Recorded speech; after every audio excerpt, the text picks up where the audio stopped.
श्री परमात्मने नमः। आदरणीय भक्तजनों, सादर प्रणाम। हम आज श्री गीता जी के 14वें अध्याय का महात्म्य सुनेंगे। श्री गणेशाय नमः, श्री सरस्वती नमः, श्री सद्गुरु देवाय नमः। भक्तजनों, एक समय श्री महादेव जी पार्वती माता से कहते हैं कि हे पार्वती, अब मैं भवबंधन से छुटकारा पाने के साधन भूत 14वें अध्याय का महात्म्य बतलाता हूँ। तुम ध्यान देकर सुनो। सिंघल द्वीप में विक्रम बेताल नामक एक राजा थे, जो सिंह के समान पराक्रमी और कलाओं के भंडार थे। एक दिन वे शिकार खेलने के लिए उत्सुक होकर राजकुमारों सहित 2 कुतियों के साथ लिए वन में गए।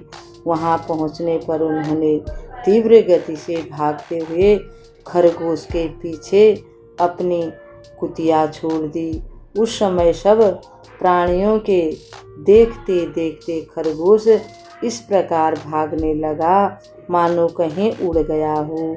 दौड़ते दौड़ते बहुत थक जाने के कारण वह एक बड़े से गड्ढे में गिर गया।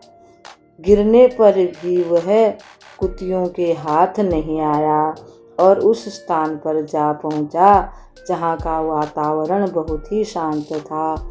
वहाँ हिरन निर्भय होकर सब और वृक्षों की छाया में बैठे रहते थे।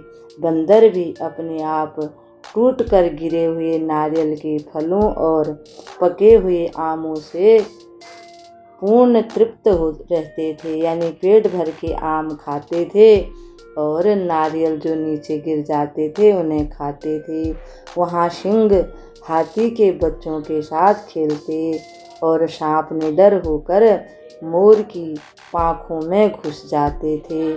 उस स्थान पर एक आश्रम के भीतर वत्स नामक मुनि रहते थे, जो जितेंद्रिय एवं शांत भाव से निरंतर गीता के 14वें अध्याय का पाठ किया करते थे। भोले बाबा वर्णन करते हैं कि आश्रम के पास ही वत्स मुनि के किसी शिष्य ने अपना पैर धोया था। उनके शिष्य भी गीता जी के 14वें अध्याय का पाठ करते थे। उसके जल से वहाँ की मिट्टी गीली हो गई थी। खरगोश का जीवन कुछ शेष था। वह हाँफता हुआ आकर उसी कीचड़ में गिर पड़ा। उसके स्पर्श मात्र से ही खरगोश दिव्य विमान पर बैठकर स्वर्गलोक को चला गया, यानी कि जहाँ पर वत्स मुनि के शिष्य ने पैर धोए थे उस कीचड़ में सन जाने के कारण उसको मुक्ति मिल गई और वह स्वर्ग चला गया। फिर कुतिया भी उसका पीछा करती हुई आई। वहाँ उसके शरीर में भी कुछ कीचड़ के छींटे लग गए। फिर भूख प्यास की पीड़ा से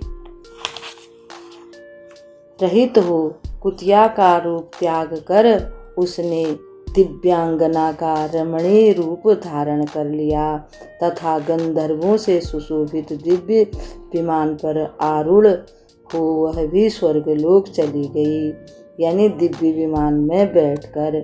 यह देख मुनि के मेधावी शिष्य स्वकलंधर हंसने लगे। उन दोनों के पूर्व जन्म के बैर का कारण सोचकर उन्हें बड़ा आश्चर्य हुआ था। उस समय राजा के नेत्र भी आश्चर्य से चकित हो उठे। उन्होंने बड़ी भक्ति के साथ प्रणाम करके पूछा, विप्रवर, नीच योनि में पड़े हुए दोनों प्राणी कुतिया और खरगोश ज्ञानहीन होते हुए भी जो स्वर्ग में चले गए, इसका क्या कारण है? इसकी कथा सुनाइए। शिष्य ने कहा, भूपाल, इस वन में वत्स नामक ब्राह्मण रहते हैं। वे बड़े जितेंद्रिय महात्मा हैं। गीता के 14वें अध्याय का सदा पाठ किया करते हैं। मैं उन्हीं का शिष्य हूँ। मैंने भी ब्रह्म विद्या में विशेषज्ञता प्राप्त की है, मैं भी उसका ज्ञानी हूँ। गुरु जी की भांति मैं भी 14वें अध्याय का प्रतिदिन जप करता हूँ। मेरे पैर धोने के जल में लौटने के कारण यह खरगोश कुतिया के साथ ही स्वर्गलोक प्राप्त हुआ है। अब मैं अपने हंसने का कारण बताता हूँ। महाराष्ट्र में प्रत्युदक नामक महान नगर है। वहाँ केशव नाम का एक ब्राह्मण रहता था, जो कपटी मनुष्यों में अग्रगण्य था। उसकी स्त्री का नाम विलोभना था। वह स्वच्छंद विहार करने वाली थी। इससे क्रोध में आकर जन्म भर के बैर को याद करके ब्राह्मण ने अपनी स्त्री का वध कर डाला और उसी पाप से उसको खरगोश की योनि मिली। यानी उस ब्राह्मण को खरगोश की योनि में जन्म मिला। ब्राह्मणी भी अपने पाप के कारण कुतिया हुई। श्री महादेव जी कहते हैं, यह सारी कथा सुनकर श्रद्धालु राजा ने गीता के 14वें अध्याय का पाठ आरंभ कर दिया। इससे उन्हें परम गति प्राप्त हो गई। भक्तजनों, गीता के 14वें अध्याय का इतना बड़ा फल प्राप्त होता है, इसलिए सभी को गीता जी अवश्य पढ़नी और सुननी चाहिए। कल हम आपको श्री गीता जी के 14वें अध्याय का पाठ सुनाएंगे।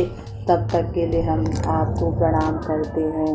ओम सर्वे भवन्तु सुखिनो, सर्वे सन्तु निरामया, सर्वे भद्राणि पश्यन्तु, मा कश्चित् दुःखभाग् भवेत्। असतो मा सद्गमय, तमसो मा ज्योतिर्गमय, मृत्योर्मा अमृतं गमय।